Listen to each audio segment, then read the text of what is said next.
नमस्कार, बिहार की बात में आपका स्वागत है। मैं हूं पंकज कुमार। इस खास पेशकश में हम चर्चा करेंगे कि वक्फ संशोधन बिल पेश होने के बाद क्या बिहार की सियासत में कोई परिवर्तन होने जा रहा है, क्या बिहार की सियासत का माहौल बदलने जा रहा है। आपको बता दें कि एनडीए के पक्ष में जेडीयू भी दिखाई पड़ा है। सवाल यह उठता है कि क्या जेडीयू को आरजेडी इस मुद्दे पर घेरेगी। सवाल यह भी उठता है कि जन स्वराज पार्टी भी इस मुद्दे को लेकर क्या आक्रामक होगी। दरअसल वक्फ संशोधन बिल जैसे ही सदन में पेश किया गया, विपक्ष ने ताबड़तोड़ हमले सत्ता पक्ष के ऊपर करना शुरू कर दिया। राज्यसभा में तो विपक्ष वॉकआउट कर गया और जहां तक सवाल है लोकसभा में, तो बिल पेश करने के बाद फौरन आईटी बिल पेश किया गया और फिर लोकसभा को एडजर्न कर दिया गया। सवाल यह उठता है कि जिस तरीके से असुद्दीन ओवैसी लगातार यह कह रहे हैं कि अगर बिल को इसी प्रारूप में कानून बनाया गया तो देश और समाज अस्थिर हो सकता है। सवाल यह है कि मल्लिकार्जुन खड़गे इसे फर्जी बता रहे हैं। वहीं दूसरी तरफ जेडीयू कह रही है कि हमने जो संशोधन सरकार के सामने पेश किया था, जो सुझाव दिया था, सरकार ने इसको मान लिया, इसलिए इस पर किसी तरह की बात करना बेईमानी है।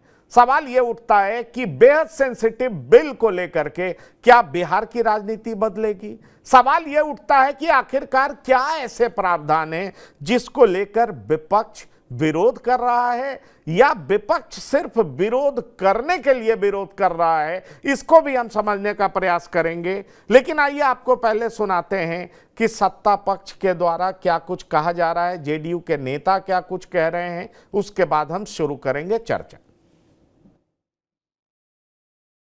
ये तुष्टीकरण की राजनीति है। This is a politics of appeasement.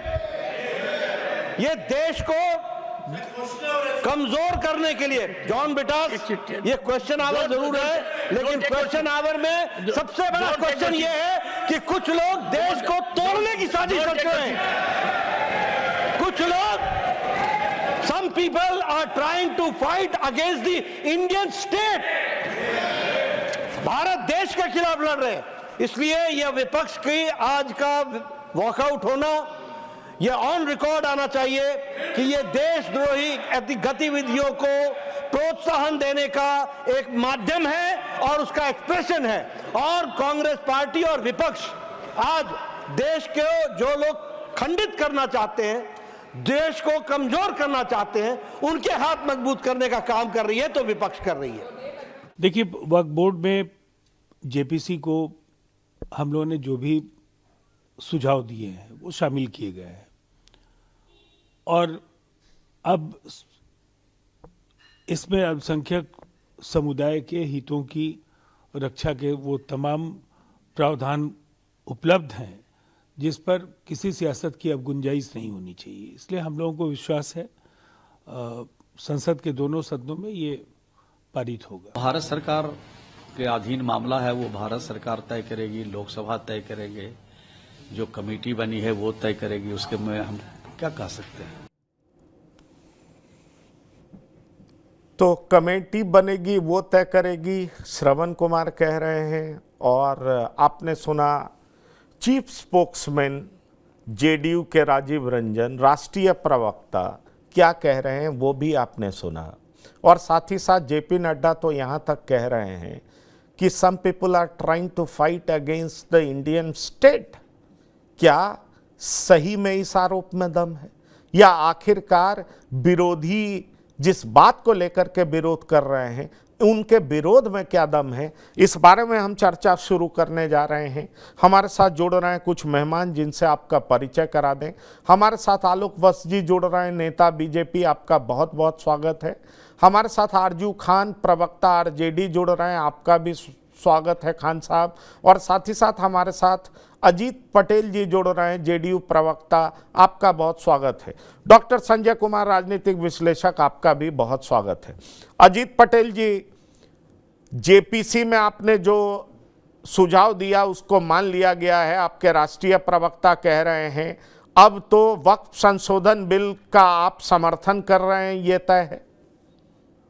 बिल्कुल बिल्कुल हम लोग समर्थन कर रहे हैं। और ये मुस्लिम जो हमारे भाई बहन हैं, हमारे अल्पसंख्यक समुदाय के लोग हैं, उनके बेहतरीन के लिए है, उनके पक्ष में है। अब अलग बात है कि विपक्ष को अपनी राजनीति रोटी सेकना है, उनके पास कोई इशू नहीं है, कोई एजेंडा नहीं है, तो वॉकआउट करेंगे।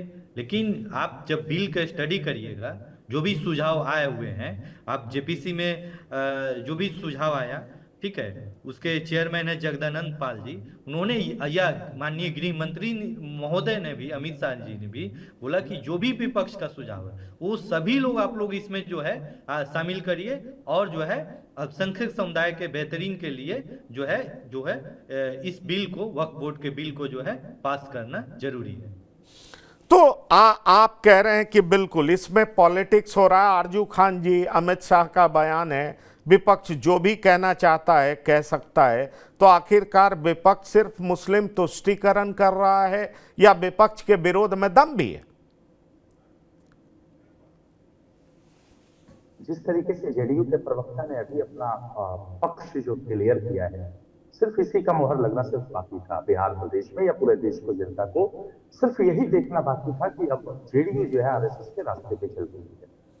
और वो आरएसएस के रास्ते पे इसलिए चल रही है कि आरएसएस चाहती है हिंदू राष्ट्र हो, और ये उसके पूरक हैं, हिंदू राष्ट्र के पूरक हैं जेडीयू के लोग।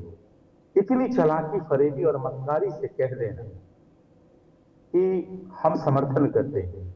इससे पहले आपके जहरीले बोल भी देखे बिहार प्रदेश के तमाम लोगों ने या पूरे देश के लोगों ने, जो जेडीयू की तरफ से जो बयान थे ललन सिंह के। अब ये दिखाना चाहती है जेडीयू कि वो आरएसएस के पद चिन्हों पे है, हिंदू राष्ट्र के समर्थन में है, और देश का जो अल्पसंख्यक है उसके सीने पे चढ़ के कोई भी बिल पेश करेगी, और उसकी सहयोगी होगी जनता दल यूनाइटेड। हमारी मुसलमान लोगों को, देश के जितने भी मुसलमान हैं, उनके जमीनों को कब्जा अगर करवाना चाहती है तो उसके समर्थन में उतरी है जनता दल यूनाइटेड। ये हकीकत है, और ये मुखौटा आज नहीं उतरा है, ये लगातार तीसरे और चौथी बार ये मुखौटा उतरा है। एनआरसी पे एनआरसी और सीए पे उतरा, 3 तलाक पे उतरा, और फिर ये वक्फ बोर्ड पे उतरा। ज्वाइंट पार्लियामेंट्री जो कमेटी थी, आपने देखा कि किस तरीके से इनका विरोध हुआ। जितने भी विपक्षी जो जेपीसी के अंदर जो मेंबर्स थे, उन लोगों ने इसका कड़ा ऐतराज जताया, कड़ा विरोध किया। लेकिन उसके बाद भी सरकार के लोग जबरदस्ती देश के अल्पसंख्यकों के सीने पे चढ़ के उनके चेहरे को रौंदते हुए इस बिल को लागू करना चाहते थे, और उसकी भागीदार है बिहार प्रदेश में जनता दल यूनाइटेड। और तुष्टीकरण की राजनीति भारतीय जनता पार्टी से भला बेहतर कौन कर सकता है कि जिस देश के, हमारे देश के आदरणीय प्रधानमंत्री कहते हैं कि तुम्हारे मंगलसूत्र छीन लिए जाएंगे, तुम्हारा रिजर्वेशन उठा के दूसरे को दे दिया जाएगा, तो इनसे बड़ा तुष्टीकरण की राजनीति कौन करता है? आपसे बेहतर कौन राजनीति करता है? मैंने देखा, आज रैंकिंग मैंने देखा था, जो उत्तर प्रदेश में जो हेट स्पीचेस के जो एफआईआर हुए हैं ना, वो 136% बढ़े हैं 2023 के मुकाबले। तो आपसे ज्यादा तुष्टीकरण की राजनीति कौन करता है? बिल पे चर्चा हो रहा है, बिल में क्या नहीं ठीक है। अभी मैं अजीत जी 1 मिनट आ रहे हैं आपके पास, मेरे पास बहुत सवाल है, इनको बोलने दीजिए। हाँ, मैं दिल पे ही हूं, मैं दिल से नहीं उठा हूं, और जीपीसी की ही बात हो रही है, और फिर उसको लागू करने की बात हो रही है। यहाँ वही हकीकत है। वक्फ का मतलब हिंदी में क्या होता है? अजीत जी आपको पता होना चाहिए, वक्फ का मतलब दान होता है। वो दान जो अपने मन से लोग दे दिए वक्फ बोर्ड के नाम पे, अब आप में, आपका इसमें हस्तक्षेप होगा, इंटरफेयर होगा। करिए बेहतर तरीके से। और मुसलमान भाइयों के जितने भी देश में जमीनें हैं, जिस तरीके से आपने अंबानी और अडानी को दे दिए, जिन पे उनका नहीं, तो एक प्रोविजन आरजू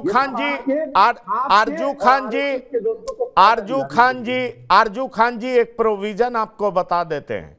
अगर आपने वक्फ संशोधन बिल पढ़ा है, वक्फ बिल खत्म नहीं हुआ है, संशोधन हुआ है, इस बात को आप समझिए। हाँ, आप पहले सुन तो लीजिए। अब आपका मैंने सुना, आप मेरी बात सुन लीजिए। एक संशोधन यह हुआ है कि किसी जमीन पर मस्जिद हो या उसका उपयोग इस्लामिक उद्देश्यों के लिए हो तो वो ऑटोमेटिक वक्फ की संपत्ति हो जाती है। ये मौजूदा क्लॉज है। और संशोधन के बाद क्या हुआ है कि जब तक किसी ने वक्फ को दान में जमीन नहीं दी हो, उस पर भले ही मस्जिद बनी हो पर वो वक्फ की संपत्ति नहीं होगी। इसमें गलत क्या है, मैं आपसे पूछना चाहता हूं। ये इस क्लॉज में गलत क्या है? अगर कहीं पर कोई कुछ बना ले, कुछ करने लगे और किसी ने दान नहीं दिया हो तो वो वक्फ की संपत्ति कैसे हो जाएगी? इसमें आपको क्या आपत्ति है? आप ये बताइए कि क्या वक्फ बोर्ड के जो चेयरमैन होते हैं या फिर जो उसका कुछ भी अगर प्रतिशत होता है तो चेयरमैन कौन उसका निर्धारित करता है? बिहार प्रदेश से पूरे देश में बताइए तो उसका चेयरमैन वक्फ बोर्ड का खुद सरकार में सत्ता में बैठे हुए लोग चयन करते हैं और उसका प्रतिशत भी लेते हैं जो कि रेवेन्यू जाता है बिहार सरकार को भी और प्रदेश सरकार को, किसी भी प्रदेश में अगर हो तो आप रेवेन्यू भी लेते हैं, सब कुछ करते हैं, तो एक तरीके से ये ऑथेंटिक है। सबसे बड़ी चीज ये है। और कोई भी अगर वक्फ बोर्ड अगर अपना चस्पा कर देता है उनके दरवाजे पे कोई भी चीज, ये जमीन वक्फ बोर्ड की है, उसके बाद भी आपको अधिकार है। और मैं आपके चैनल पे बैठ के कह रहा हूं कि इस देश में न्यायालय से बड़ा कुछ भी नहीं है। आप न्यायालय में जा सकते हैं और वक्फ बोर्ड के खिलाफ आप चैलेंज कर सकते हैं और ये होता हुआ है। नहीं, ये चैलेंज तो सिर्फ ट्रिब्यूनल में हो सकता है ना, ट्रिब्यूनल में हो सकता है। ट्रिब्यूनल के अलावा रिवेन्यू कोर्ट, सिविल कोर्ट या हाई कोर्ट में अपील कर सकते हैं। यही तो परिवर्तन हुआ है। पहले ट्रिब्यूनल में होता था, वो भी वक्फ का ट्रिब्यूनल होता था पहले। हाँ पंकज जी, मैं आपको बता दूं, पंकज जी सुन लीजिए थोड़ा सा। ट्रिब्यूनल में होता था, ट्रिब्यूनल में भी अगर होता था तो उसमें कौन बैठते थे? क्या रिटायर्ड जज बैठते थे कि नहीं बैठते थे? रिटायर्ड आईएएस आईपीएस अधिकारी उसमें बैठते थे कि नहीं? ट्राइब्यूनल के हिस्सा होते थे कि नहीं? और उसके बाद भी मैं आपको करेक्ट, चलिए मैं आ रहा हूं आपके पास। मैं आ रहा हूं। इस देश में संवैधानिक संस्थान न्यायालय से बड़ा कुछ भी नहीं है। नहीं, ठीक है। मैं आ रहा हूं आपके पास, मैं आ रहा हूं। आलोक बस जी, आप बीजेपी नेता हैं, जिस तरह का आरोप आरजेडी के लोग लगा रहे हैं, मुझे मैं देख रहा हूं 4 मोटा मोटी क्लॉज जिसमें परिवर्तन दिखाई पड़ रहा है। उसमें कुछ ऐसा तो है नहीं कि वक्फ बिल बदल दिया जा रहा है। क्या ये एक ऐसा माइंडसेट है जो कि कहता है कि हमारे मसले को आप छुओ मत, अगर आप छुओगे तो अच्छा नहीं होगा? सवाल यह उठता है कि बहुत सारे कानून में परिवर्तन हुए हैं। हिंदू कोड बिल भी आया है, बहुत तरह की बातें आई हैं। सती प्रथा के खिलाफ कानून बना, दहेज के खिलाफ कानून बना। हर सोसाइटी रिफॉर्म करता है। तो आखिरकार वक्फ संशोधन बिल में क्या है जिससे विपक्ष को विरोध है? सिर्फ राजनीति या वाकई बीजेपी मुस्लिम के खिलाफ तमाम कानून बना रही है? बिल्कुल गलत एलिगेशन है। जेपीसी में जो अमेंडमेंट्स हुए हैं वो सारे दल के लोग उसमें शामिल थे और सबको कंसीडर करके उसको किया गया है। लेकिन एक अपीजमेंट और एक ये दिखाने की साजिश कि हम ही आपके साथ खड़े हैं और जितने भी लोग आपके लिए कुछ भी कर रहे हैं वो आपके खिलाफ ही कर रहे हैं इस काम को, इस तरीके की धारणा लेकर ये लोग पार्लियामेंट में इस बिल के ऑपोजिशन में खड़े हो गए हैं। और ये बिल्कुल ही फॉल्स और मिसलीडिंग क्लेम्स हैं। जो भी अमेंडमेंट्स आए हैं उसमें कहीं भी इस तरीके का कोई भी अमेंडमेंट नहीं है जो कि मुसलमानों के खिलाफ है। जितने भी ये असुद्दीन ओवैसी साहब भी उस कमेटी में थे, लेकिन आज वो पार्लियामेंट में हल्ला कर रहे हैं। आरजेडी के लोग भी उसमें थे, लेकिन आज वो पार्लियामेंट में हल्ला कर रहे हैं। वो ये क्या दर्शाना चाहते हैं, यही समझ में नहीं आ रहा है कि आप जब कमेटी में बैठ के मीटिंग किए, बात किए, सब कुछ किए, तो आज आप उसको फिर क्रिटिसाइज क्यों कर रहे हैं पार्लियामेंट में? जिस तरीके का वक्फ बोर्ड को एकाधिकार दिया हुआ था और जिस तरीके से हमने देखा कि वक्फ बोर्ड की संपत्तियों पे जंगल झाड़ सांप गोजर का बसेरा था, और ये कौन से दलित या गरीब मुसलमानों को उससे फायदा दे रहे थे? जहां जंगल झाड़ उगा हो, खंडहर बना हो, उससे क्या किसी मुसलमान को फायदा हो ठीक रहा है, था? ठीक है, और जो ठीक भी है। जमीन किसी ने कह दिया वो इनकी हो गई। आर्बिट्रेरी पावर था इनके पास कि जिस जमीन की तरफ देख लिया वही इनकी हो गई। गांव के गांव इन्होंने क्लेम कर लिए कि हमारा है।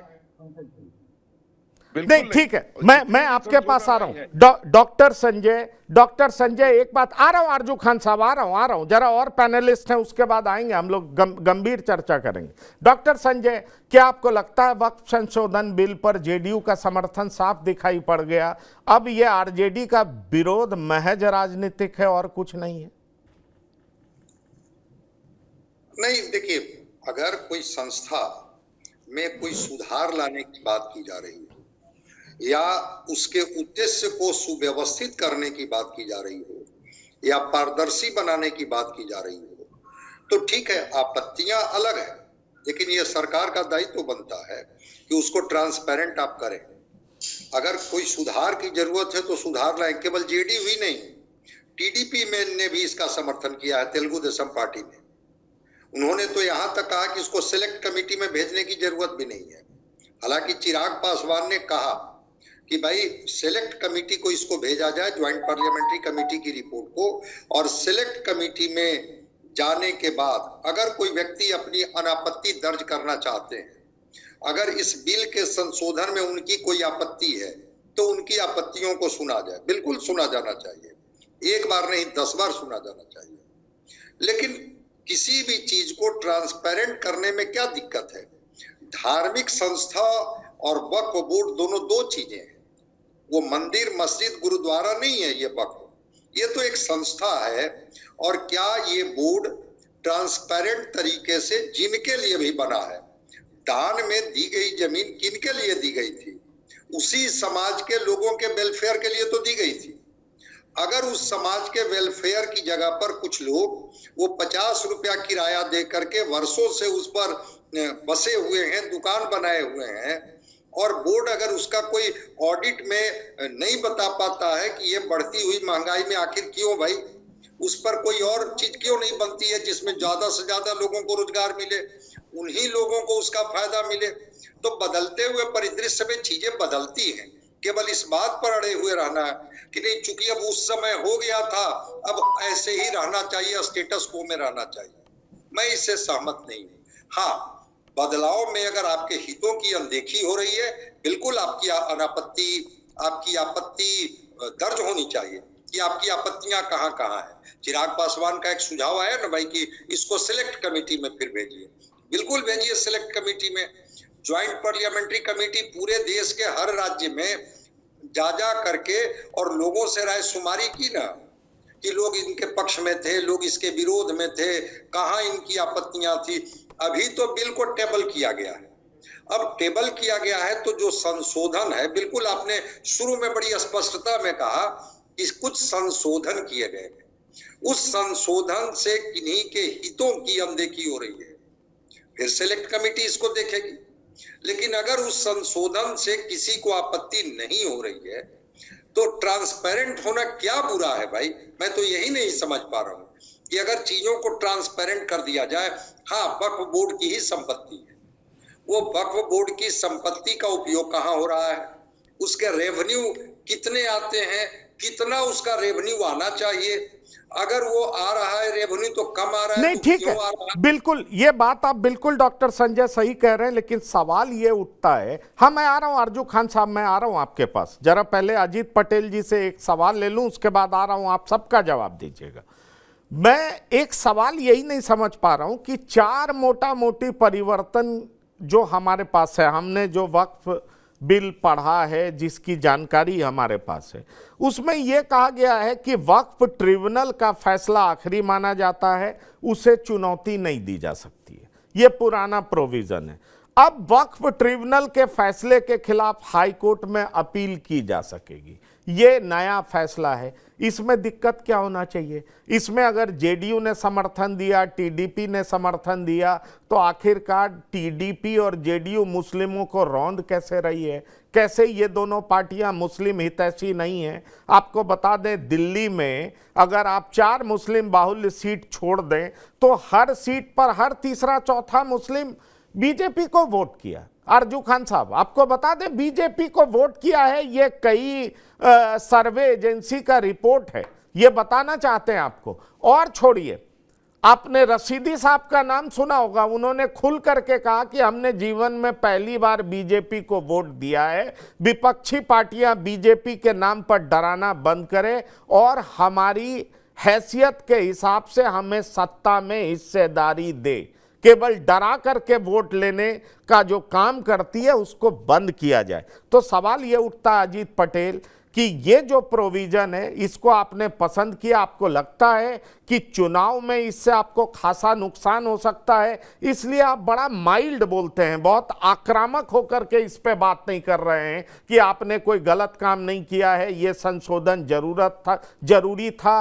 वक्फ एक संस्था है, कोई धार्मिक संस्था नहीं है और हम कोई मुस्लिम विरोधी नहीं है। अजीत पटेल, देखिए इसमें जो है आपने अभी संजय जी या आपने भी बहुत क्लियर कट एकदम स्पष्ट रूप से जो बोला, अगर टीवी 9 के दर्शक भी देखेंगे या अल्पसंख्यक समुदाय के भी कोई दर्शक होंगे तो सोचेंगे कि भाई विपक्ष क्या कर रहा है। वो तो शुरुआत से ही डरा के, जैसे बताया ना कि दिल्ली चुनाव में कि वोट भाजपा को भी जो अल्पसंख्यक समुदाय के जो है अब कर रहे हैं। और बिहार में भी देखिएगा, एक इसमें ऐड करेंगे, कभी हाल में ही आपका उपचुनाव हुआ था गया बेलागंज में। बेलागंज तो आरजेडी का 30 साल 35 साल से लोग बोलता था किला, जहाँ MY समीकरण पे चलते थे लोग। वहां देखिए कि लोगों ने खुल के, इवन आपको जादव समाज से भी जो है जदयू के उम्मीदवार को जो है वोट देने का काम किया है। तो अब लोग जागरूक हो चुके हैं। आप जनता को जो है सब विपक्ष जो है मुगालते में है कि हम जो कहेंगे वो जनता समझती है। जनता बहुत समझदार हो गई है, वो देखती है गलत और सही में फैसले फर्क करने का जो है ना, वो जो है जनता अब जो है कर रही है, देख रही है। जेपीसी में जो भी संशोधन हुआ, जैसे अब महत्वपूर्ण 4 चीजें बता रहे हैं, तो उसमें देखिए एक तो आपका क्या है कि कोई भी डिस्प्यूट होगा वो हाई कोर्ट में जाएगा। एक लास्ट ये भी है कि वक्फ बोर्ड में जो है पहले महिलाओं को या अन्य धर्म के लोगों को जो है उस बोर्ड में नहीं जगह दिया जाता था। अब क्लियर कट है कि वक्फ, बिल्कुल, अब वक्फ बोर्ड में 2 महिलाएं और अन्य धर्म के भी 2 सदस्यों की एंट्री होगी। तो उसमें तो स्वागत होना चाहिए। आप इसी तरह विपक्ष क्या 3 तलाक पे भी वॉकआउट करता था, लोगों को गुमराह किया। उसमें देखिए कि उसके कारण 3 तलाक के कारण जो 2019 में जो पास हुआ तो कितने क्रिटिसाइज किया गया था। लेकिन मुस्लिम महिलाओं समाज कितने मतलब शुक्रिया धन्यवाद सोशल मीडिया पे मोदी जी के लिखते थे। तो आप जो है बहुत दिन जो है डरा के धमका के वैसे चीजें राजनीति नहीं कर सकते थे। आप बिहार में देखिए, बिहार में मानिए आप जो बोल रहे हैं कि ये वोट लेने के लिए कहीं मतलब आप माइल्ड बोलते हैं, सॉफ्ट बोलते हैं, तो हमारे जो नेता है नीतीश कुमार जी कभी एकदम काम से मतलब काम किए हैं। आगे काम विपक्ष क्या कहता है क्या नहीं कहता है उससे कोई मतलब नहीं है। आप जितना बिहार में अल्पसंख्यक समुदाय के लोगों के लिए काम किया है वो तो एक तरह से मतलब आपका मतलब रिमार्केबल है, मतलब इंस्पिरेशन है। मतलब आप पूछिए जब ये सत्ता में तो क्या किए हमने, तो भाई आपके मदरसा के लिए आधुनिकीकरण एवं सुदृढ़ीकरण के लिए हर मदरसे को 10 लाख रुपया, हर जिले में आपका अल्पसंख्यक समुदाय के बच्चों के लिए छात्रावास खोल के रखे हैं। तो उसमें कौन लोग रह रहे हैं? तो आप केवल वॉकआउट करिएगा, लोगों को गुमराह करिएगा तो उससे वोट का उम्मीद पालिएगा नहीं, काम करना पड़ेगा। आप देखिए कि मुस्लिम मदरसे में शिक्षकों की बहाली कौन किया भाई? नीतीश कुमार जी की है। आप ये देखिए कि परित्यक्त या तलाकशुदा महिलाओं को आपको 25,000 रुपया उनको दिया जा रहा है, आपको आर्थिक सहायता दिया जा रहा है। देखिए अजीत पटेल कह रहे हैं कि हम मुस्लिम के हितों के लिए जोरदार काम कर रहे हैं, हम केवल राजनीति नहीं कर रहे हैं। किसी संस्था में कोई बदलाव होता है तो वो गलत नहीं है। आरजू खान, आप राजनीति कर रहे हैं, जेडीयू कह रही है, बीजेपी कह रही है, आप इंडियन स्टेट के खिलाफ लड़ रहे हैं। और आखिर ऐसा क्यों कह रहे हैं, जरा इसको क्लैरिफाई करिए। पंकज जी एक चीज खाली 10 सेकंड समय लेके जोड़ेंगे। भागलपुर में दंगा हुआ था, कितने आपके वहां पे जो है ये हुआ था, नीतीश कुमार ने सत्ता में आया। ठीक है, अजीत जी आ रहे हैं, अजीत जी आ रहे हैं, बोलने दीजिए, आ रहे हैं, अभी एक राउंड और होगा, बात करते हैं, आ रहे हैं, हाँ बोलिए। पंकज जी, आपके ही चैनल पे बैठ के आप ही के साथ मेरा डिस्कशन हुआ था। आपने कहा कि ट्राइब्यूनल में कोई न्यायालय नहीं जाता था, अब जाएगा। ये नया संशोधन के बाद हुआ था। कुछ ही महीने पहले हम लोग बैठ के वक्फ बिल पे आपके साथ बात कर रहे थे। फतुहा, पटना से आगे फतुहा एक गांव में वक्फ बोर्ड ने अपना चश्मा कर दिया था रसीद कि ये जो घर है ये सारा भूमपुट की जमीन पर है। उसके बाद क्या हुआ, पटना हाई कोर्ट में लोग आए थे और उसका ट्रायल चल रहा था और अभी तक चल रहा है। तो ये जो कह देना कि पहले लोग नहीं जाते थे आज जाते हैं, ये कोरा झूठ है, कोरा झूठ है। तो सब क्योंकि इसमें हम दर्ज है, लिखा हुआ है पुराने बिल में, आप गुमराह कर रहे हैं। अब सुनिए ना, आप सुनिएगा नहीं तो हम चुप रहेंगे। आप पुराने बिल को पढ़िए, नहीं तो आप गुमराह नहीं कर सकते। सुन लेते हैं ना, सुन लेते हैं, आप बोलिए। 20 बातें नहीं कर सकते हैं अर्जुन जी, आपके पास नहीं, कुछ नहीं, ठीक है, अच्छा ठीक है, आपने अपनी बात कह दी। अर्जुन खान बोलिए, तब जवाब देंगे। जी आप सच बताइए कि इस बात पे हम लोग कर चुके हैं या नहीं? नहीं, ये कर चुके हैं, पर मैं आपसे सहमत नहीं हूं, क्योंकि सारे बातों का सवाल सुन लीजिए पंकज जी। हाँ, सब बोलिए ना, प्लीज, मोस्ट वेलकम, बोलिए। और ये बोल रहे थे कि संजय जी बोल रहे थे, बीजेपी के लोग बोल रहे थे। मैं कहता हूं कि क्लियर और क्रिस्टलिटी कहां नहीं होनी चाहिए, हर जगह होनी चाहिए। अरे राम मंदिर में भी होनी चाहिए ना। एक लाखों की जमीन घंटों में करोड़ों में कैसे बिकती है, वहां के छत कैसे टपकते हैं, 2-2 बार किसी देश के बड़े मंदिर से सोने चोरी हो जाते हैं, आज तक उसकी रिपोर्ट साझा नहीं होती है। इसके लिए देखिए, अब ये वक्फ, ये सुनिए पंकज जी, मैं एकदम सही बहुत से मस्जिद आप महिलाओं को बैठ रहा है। बीजेपी के लोग बताएंगे कि आरएसएस में महिलाएं कब आएंगी, ये इसमें भी बात होनी चाहिए। वो भी एक संस्था है। क्या ये वक्फ बोर्ड की, ये भी वक्फ बोर्ड की बात हो रही है? वक्फ बोर्ड की बात कीजिए, मैं एकदम सच बता रहा हूँ। आप वक्फ बोर्ड की बात कीजिए। अब आपके पास वो अधिकार नहीं रहेंगे जो पहले थे। जिस जमीन पे देख लिया वो आपकी हो गई। और क्या मुसलमान के, गरीब मुसलमानों के लिए किया है वक्फ बोर्ड ने आज तक? वहां पर उन लोगों ने सिर्फ लूटा है उन लोगों को। नहीं, मुसलमानों में हम इंक्लूड कर गए हैं। आलोक जी एक बार सुन लीजिए अर्जुन खान साहब क्या बोल रहे हैं, उसके बाद आप जरूर जवाब दीजिएगा। आपके पास ही मैं ये विषयांतर हो। हाँ, ये राम मंदिर छत क्यों पकड़ा है, इसकी बातें करने लगे। आप महिलाओं की वकालत करते हैं, कितने मस्जिद दरक रहा है, कितने मस्जिद में सांप घुसा हुआ है, उसकी भी तो मूल्यांकन कर ले। वो भी एक संस्था है, इसमें भी बातें होनी चाहिए। और क्रिस्टलिटी की अगर बात होती है, उस पर जब पंकज जी टॉपिक तय करेंगे तब बात कर लेंगे। अभी जिस चीज पर बात हो रही है उस पर बात कीजिए आप।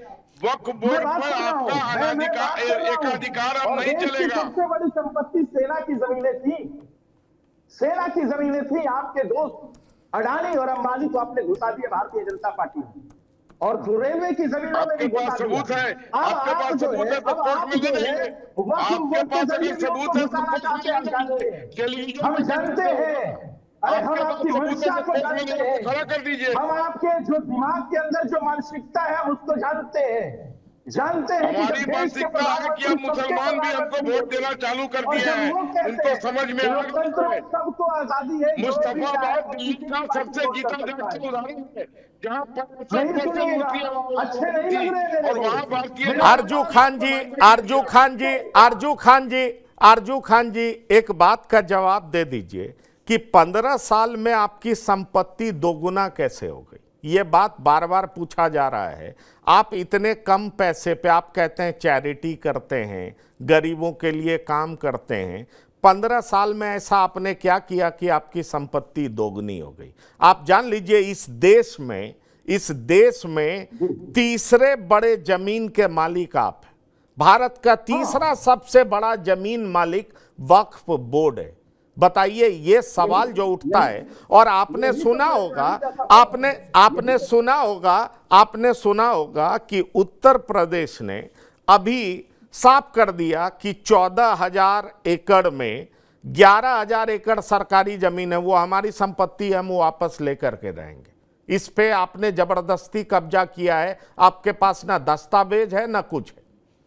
ये उत्तर प्रदेश सरकार का प्रमाण है, वो ऑन रिकॉर्ड बोल रही है। वो हाँ, नहीं, आलोक जी बोलने दीजिए, आप अपने टर्न पे बोलिएगा।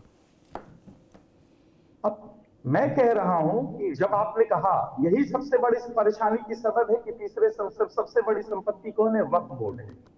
आपने रेलवे की जमीनें दे दी, अपने दोस्त सगे संबंधी जो आपके हैं रेलवे की जमीनें दे दी, अब वक्फ बोर्ड पे आपका निशाना है।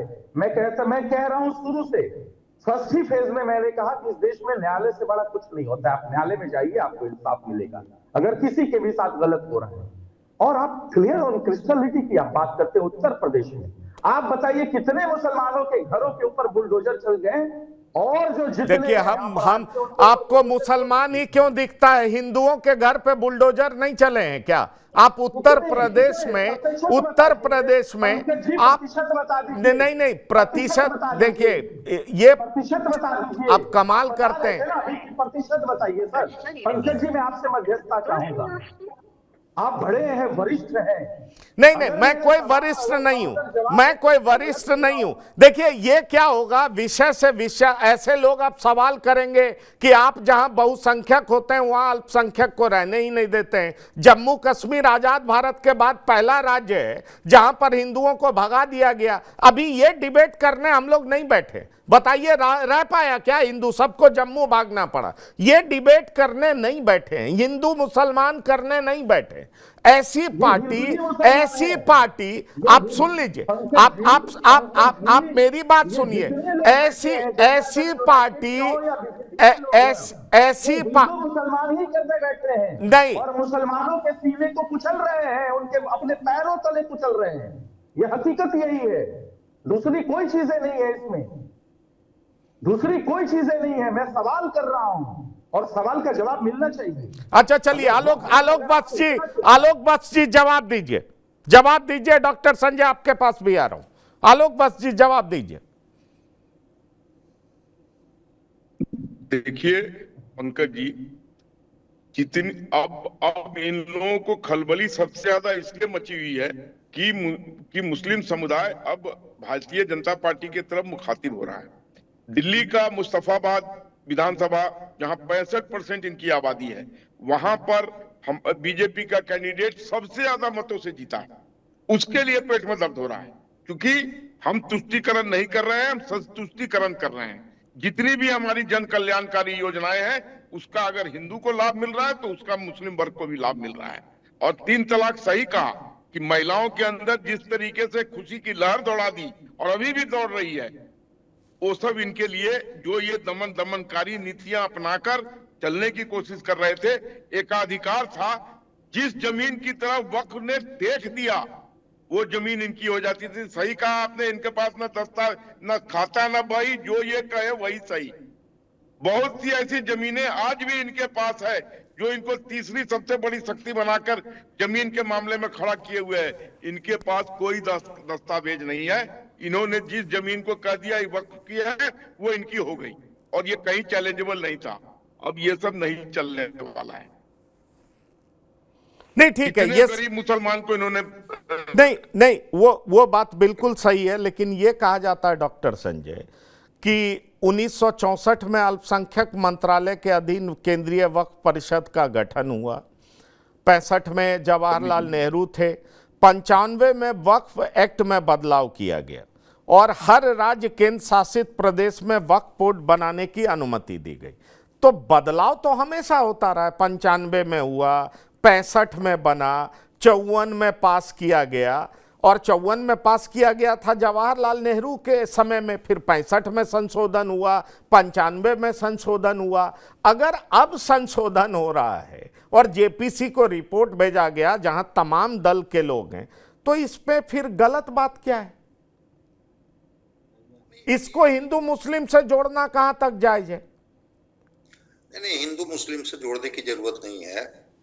मैं तो जो आपने डेटा दिया 54, 64, 95, 2013 में भी हुआ है, मेरा कहना है कि न्यायालय की बात हो रही है ना, न्यायालय संविधान से संचालित होता है कि न्यायालय शरिया से संचालित होता है? अगर सुल्तनत काल में ये आया और बाद में जामा मस्जिद को 2 गांव दे दी गई, अब तो आजाद भारत में चीजें संविधान से न नियंत्रित होगी, तो संविधान का कस्टोडियन कौन है? न्यायालय है, जुडिशियरी है, वो सुप्रीम कोर्ट है उसका कस्टोडियन। अगर सुप्रीम कोर्ट में, अगर संसद में कोई बिल पारित होता है, कोई टेबल किया जाता है, वो अभी ज्वाइंट पार्लियामेंट्री कमेटी के एक सर्वे के बाद, ओपिनियन लेने के बाद, मुझे नहीं लगता है कि इसमें कोई बहुत बड़ी आपत्ति जैसी कोई चीज होगी कि इसमें बहुत बड़ी कोई आपत्ति है।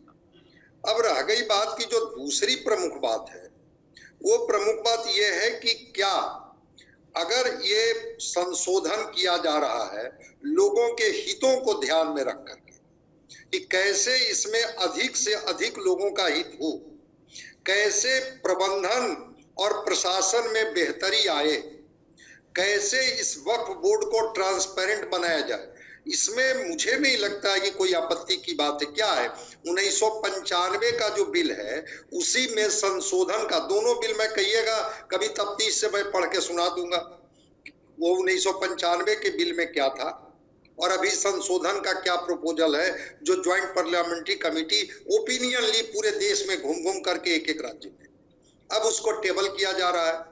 तो जब आप जुडिशियरी में भरोसा करते हैं, कॉन्स्टिट्यूशन में भरोसा करते हैं, फिर क्या दिक्कत है? अगर कोई संशोधन ही इसमें होता है, इसमें आपत्ति की गुंजाइश कहाँ है? और अगर आपत्ति है तो आपत्ति दर्ज कीजिए कि हाँ यहाँ मेरी आपत्ति है। चिराग पासवान ने एक सलाह दी ना भाई कि इसको सेलेक्ट कमेटी में भेजा जाए, सेलेक्ट कमेटी इसको देखेगी, ठीक है, बिल्कुल भेज दीजिए। लेकिन तब तो कोई संशोधन, आजादी के बाद जो हमारे फंडामेंटल राइट्स हैं, क्या फंडामेंटल राइट्स को छोड़ दिया जाए तो कितने संशोधन हुए हैं? 106-7 संशोधन तो हो चुके हैं। वो संशोधन करने के लिए अधिकृत कौन है? आपके देश की संसद, पार्लियामेंट। और उसका इंटरप्रिटेशन कौन करेगा? इंटरप्रिटेशन करेगा कोर्ट। तो अगर उसको टेबल किया गया है, आपकी आपत्तियां कहाँ है, कहाँ हित जो है आपके जो है वो प्रभावित हो रहे हैं, इसको बताइए, बताना चाहिए। इस पर तो डिबेट चलेगा ही। आज ही केसी वेणुगोपाल जी के साथ जो आरजेडी के ललन सिंह हैं, उनका काफी हॉट एक्सचेंज हुआ। तो वो चीजों को तो आप बताइएगा ना, केवल इसलिए कि नहीं अब जो चीजें हैं बस उसी रूप में रहेगा, इसका कोई बहुत मतलब नहीं है। नहीं, और एक चीज आरजू खान साहब से मैं बता देना चाह रहा हूं। ये पूछ रहे थे कि आरएसएस में महिलाएं कब आएगी, तो मैं आपको बता दूं कि आरएसएस में एक समर्पित शाखा है महिलाओं के लिए, संघ की एक समर्पित शाखा है महिलाओं के लिए, जिनको राष्ट्र सेविका समिति के नाम से जाना जाता है।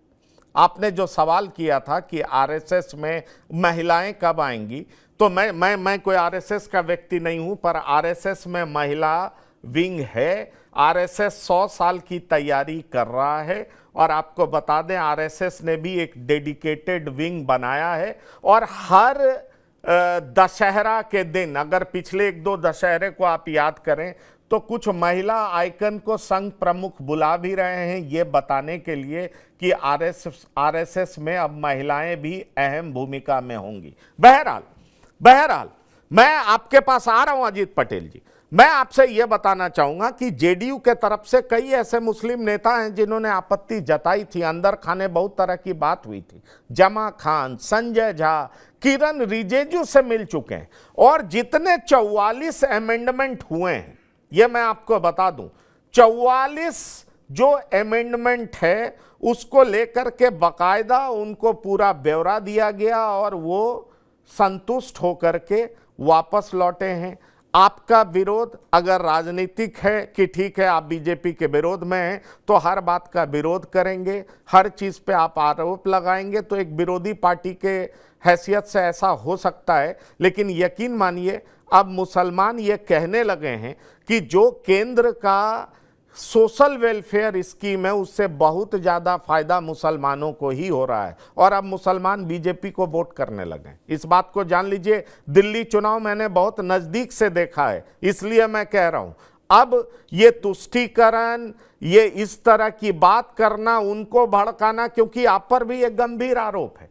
18% की आबादी, आपने टिकट कितने मुसलमानों को दिया लोकसभा चुनाव में, ये बात तो उठ रहा है। और आप जान लीजिए मौलाना रशीदी टाइप लोग यही बात कर रहे हैं कि भाई हमारी आबादी इतनी है, हमें उतना टिकट जो देगा उसको हम वोट करेंगे, हमारे इंटरेस्ट की जो बात करेगा उसको वोट करेंगे। आरजू खान साहब केवल अब डरा के वोट नहीं लिया जा सकता। पंकज जी, लोकतंत्र में डराता कौन है? देश की सत्ता डराती है।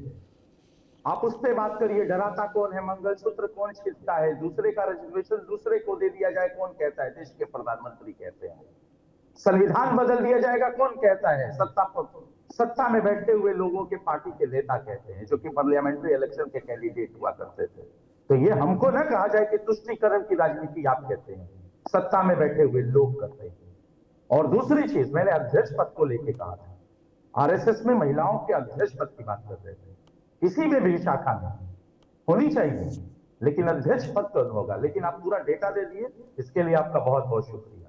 तीसरी बात, लोकतंत्र में कोई किसी को वोट करे, कोई किसी को रोक नहीं सकता है, क्योंकि जनता ही मालिक होती है। कोई किसी को, अगर बीजेपी को, अगर मुस्लिम अगर आपके आकलन के हिसाब से वोट करता है तो इसमें हमको कोई आपत्ति दर्ज नहीं कराना। अच्छी बात है, लोकतंत्र में उसका अधिकार है, जिस पार्टी को जो बेहतर लगे वो उसको वोट दे सकता है। जेपीसी की बात बार बार हो रही है, मेंबर्स की बात बार बार हो रही है। मैंने लगातार 1 हफ्तों तक देखा, चाहे वो इमरान मसूद हो, चाहे इमरान प्रताप गाड़ी हो, चाहे आपके असदुद्दीन ओवैसी हो, या हमारे राष्ट्रीय जनता दल के कुछ मेंबर्स जो थे, लगातार ये आपत्ति 1 हफ्ते पहले दर्ज करा रहे थे कि हम कोई भी बातें रख रहे हैं उसको सुना भी नहीं जा रहा है। और जबरदस्ती ये जेपीसी के नाम पे, एक ज्वाइंट पार्लियामेंट्री कमेटी के नाम पे एक मेंबर्स को बैठा दिया गया, लेकिन बातें नहीं आप सुनते। सवाल ये है, तो आप उसको सेलेक्ट कमेटी में भेज दीजिए, जेपीसी का मेंबर बना के किसी को बोल दीजिए। जब आपको सुनना ही नहीं, जब आपको यहां प्रदेश के अल्पसंख्यकों के सीने पे चढ़ के कोई भी बिल पास कराना है तो आपको मुबारक हो, आप पास करवाइए। लेकिन हम किसी को डराते नहीं है, हम सच की बात करते हैं। और अभी आपने ट्रिब्यूनल की बात की, उस पर भी मैंने आपको बताया, फतुहा में हुआ था, फतुहा में देखिए हाई कोर्ट में चल रहा है। तो कब नहीं था कि आप नहीं लड़ सकते, न्यायालय में नहीं जा सकते? तो ठीक है, तो इसको एज इट इज जब था ही और ये वही प्रपोज्ड चेंज है तो एक्सेप्ट कर लीजिए, इसमें दिक्कत क्या है? महिलाओं को आप अपने को प्रोग्रेसिव सोसाइटी मानते हैं तो महिलाओं की एंट्री को भी एक्सेप्ट कर लीजिए, इसमें बुराई क्या है? आप सबके साथ समन्वय से रहना चाहते हैं तो आने दीजिए। अगर अन्य धर्म के भी 2 लोग ट्रिब्यूनल में रहेंगे तो वक्फ बोर्ड में रहेंगे तो क्या दिक्कत है? इसमें आपको परेशानी क्या है, ये बता दीजिए। हाँ, मैं बता रहा हूं, जब संविधान की बातें हो रही है, लोकतंत्र की बातें हो रही है, तो संविधान ने ये हक दिया है कि कोई भी अपनी बात को रख सकता है। लेकिन जो जेपीसी में जो मेंबर थे उनकी बातें क्यों नहीं सुनी गई? सवाल ये है, मैं उस बातों पे बात कर रहा हूं। और आप सत्ता शासन में हैं, आप 3 तलाक की बातें कर रहे हैं। वृंदावन में कितने लाख लोग, औरतें बैठी हुई हैं, क्या वो तलाकशुदा है या बिना तलाक लिए चलिए? उनके भी ऊपर थोड़ा सा क्लियरिटी से बात हो जानी चाहिए। आप जो दिखाना चाहते हैं, मैं यही कह रहा हूं पंकज जी, कि जो लोग दिखाना चाहते हैं सत्ता में बैठे हुए लोग कि वो मुसलमानों के हित है। अरे भाई साहब, आरजू खान साहब, two wrong things can never be equal. अगर वृंदावन में कुछ गलत है तो वो ठीक हो जाएगा, उसके लिए रिफॉर्म हिंदू में हमेशा होने लगा है। हम हिंदू कभी नहीं कहते कि ये जो लिखा हुआ है यही अंतिम सत्य है, इस बात को छोड़ दीजिए। रिफॉर्म की ओर दुनिया बढ़ रहा है और आपको भी तैयार होना पड़ेगा। संस्था में बदलाव का मतलब धर्म पे चोट नहीं है, आप इसको इस तरीके से मत लीजिए। और मुझे लगता है आपको इसके लिए तैयार होना पड़ेगा। जो भी प्रोग्रेसिव लोग हैं वो अब बहुत तरह की बातें करने लगे। मैं आपको यही कह रहा हूं, आप देख लीजिए, दरअसल मुसलमानों की समस्या क्या है? अभी तो अजीत पटेल बता रहे थे, हमने उनको सरकारी नौकरी टीचर के बराबर सैलरी दी, हमने तमाम उसकी प्रॉपर घेराबंदी की, हमने उनके इंटरेस्ट को प्रोटेक्ट रखा। तो मैं वही तो कह रहा हूं, अगर जेडीयू कह रही है मैं सेकुलर हूं, टीडीपी कह रही है मैं सेकुलर हूं, तो आप उनको कम्युनल कैसे कह सकते हैं? मैं किसी को सेकुलर या कम्युनल नहीं कह रहा हूं। कम्युनल उनका खुद का वक्तव्य बताता है, उनका बयान बताता है।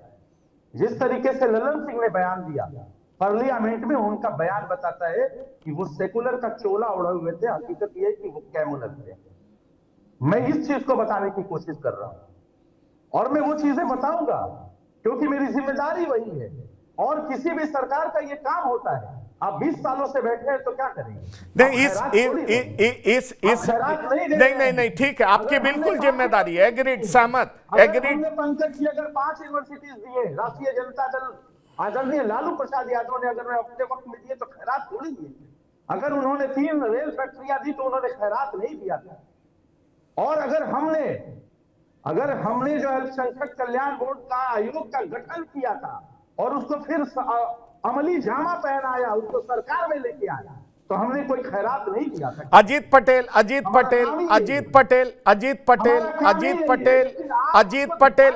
ठीक है, अजीत पटेल, मैं आपसे पूछ रहा हूं, आपके पार्टी के भीतर बगावत है? कुछ लोग विरोध कर रहे थे, वो मान गए, या अभी भी विरोध का स्वर पार्टी के भीतर बहुत तेज है?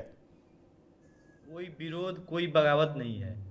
आप हमारी क्या मांगे थी? मोहम्मद गुलाम गौस, जमा साहब जो मंत्री हैं, ये लोग का विरोध जारी है या ये लोग अब संतुष्ट हो गए हैं?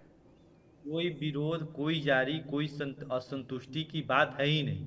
अगर कुछ चीजें रहती है, ठीक है, बिल के रिगार्डिंग कुछ चीजें इशू रहती है, तो उसको हमारे पार्टी के राष्ट्रीय अध्यक्ष संजय झा जी या केंद्रीय मंत्री ललन सिंह ने, आपने जो उसमें ऐड कराने का काम किया, उसमें संतुष्टि। आप देखिए कि कोई संशोधन बिल हो रहा है तो सबको अपने अपने पक्ष का जो है चीजें रखने का जो है मौका मिलता है। तो हमारे पार्टी के भी जो है नेता ने जो है कुछ चीजें जो फैक्ट उसमें जो है रखने का काम किया, तो उसमें असंतुष्टि, विरोध, भास कहीं नहीं है। हमने जो चीजें है वो क्लियर कट संसद में डॉक्टर संजय, आपको लगता है कि जेडीयू को मुसलमानों का विरोध झेलना पड़ेगा विधानसभा चुनाव में? क्योंकि विधानसभा चुनाव को लेकर के कहा जाता है कि जेडीयू 10-12% वोट तब भी ले लेती है जब वो बीजेपी के साथ रहती है। आपको लगता है कि इस मसले पर जिस तरीके से आरजेडी बात कर रही है और पार्टियां बाहर राजनीति कर रही है, आवाज उठा रही है, उससे जेडीयू काफी मुश्किल में होगी, टीडीपी मुश्किल में होगी? मैं जरा 2-3 संशोधन की बात मैं कर दे रहा हूं। 1995 में क्या था, वक्फ कौन बना सकता है, इस पर कोई स्पष्ट प्रावधान नहीं। संशोधन में है केवल संपत्ति के वैध मालिक ही वक्फ बना सकते हैं। सरकारी संपत्तियों को वक्फ घोषित करने का कोई प्रावधान नहीं, ये पहले था। अब है कि सरकारी संपत्तियों को वक्फ के रूप में मान्यता नहीं दी जा सकती। फिर है कि वक्फ न्यायाधिकरण को विवादों पर अधिकार नहीं। अब है कि जिला कलेक्टर सह निर्धारित करेंगे कि संपत्ति वक्फ का है या सरकारी भूमि है, उनका निर्णय अंतिम होगा। पहले था कि मौखिक मान्यता भी स्वीकार्य थी, अब है कि मौखिक घोषणाएं अब वैध नहीं है, बल्कि वैध वक्फनामा के बिना संपत्तियों को विवादित माना जाता है। इस तरह से संशोधन के कुछ प्रावधान है। अगर वो जेडीयू के मुसलमान हो या आरजेडी के मुसलमान हो या बीजेपी के मुसलमान हो या कांग्रेस के मुसलमान हो, कोई भी मुसलमान अगर इसको पढ़ेंगे और बार बार वो कॉन्स्टिट्यूशन की बात करते हैं, संविधान की बात करते हैं और इस पारदर्शिता को अगर समझेंगे, तो मुझे नहीं लगता है कि किसी को कोई आपत्ति होगी। हाँ, लगता है कि अगर वक्फ बोर्ड के हितों की अनदेखी हो रही है, उसके लिए आप तो कोर्ट में जाइए ना भाई, आपत्ति दर्ज करने के लिए जाइए। कोई थोड़े है कि पार्लियामेंट में टेबल हो जाएगा, ये बिल पास करा देंगे, प्रेसिडेंट साइन कर देगी, एक्ट हो जाएगा तो आप कोर्ट में नहीं जा सकते हैं। बिल्कुल जा सकते हैं, लेकिन अगर इसको ट्रांसपेरेंट की कोई मौखिक बोल दिया, अब उसी की मान्यता हो गई। अब है कि नहीं, लिखित होगा। हाई कोर्ट में जिसकी आपने चर्चा की कि ये जो ट्रिब्यूनल के फैसले के खिलाफ हाई कोर्ट में कोई व्यक्ति जा सकता है, ट्रिब्यूनल का फैसला को अंतिम फैसला कैसे मान लिया जाएगा?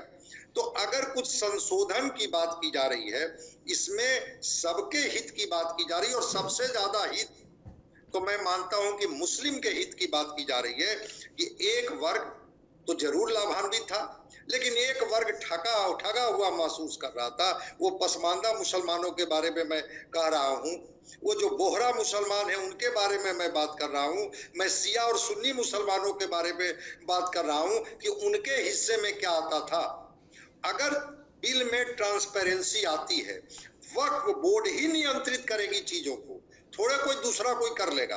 अगर दान की हुई जमीन है, दान वक्फ की गई, तो वो जमीन का मालिकाना हक उन्हीं को होगा, लेकिन वो मौखिक नहीं होगा, लिखित होगा। अगर उसमें कुछ गड़बड़ियां होगी तो आप कानून में आप उनकी मदद ले सकते हैं, कोर्ट उसका इंटरप्रिटेशन कर सकता है। इसमें कहाँ कोई, मैं मानता हूं कि किसी भी पार्टी के मुसलमानों को बहुत बड़ी आपत्ति की जरूरत है। और ज्वाइंट पार्लियामेंट्री फिर बनी क्यों? जब उनकी बात ही नहीं सुनी गई तो ज्वाइंट पार्लियामेंट्री कैसे बन गई? ज्वाइंट पार्लियामेंट्री कमेटी के लोगों का सिग्नेचर होगा, तब जाकर के वो रिपोर्ट तैयार हुई है। तो ज्वाइंट पार्लियामेंट्री बोर्ड, क्या उन लोगों ने सिग्नेचर नहीं किया उस रिपोर्ट पर?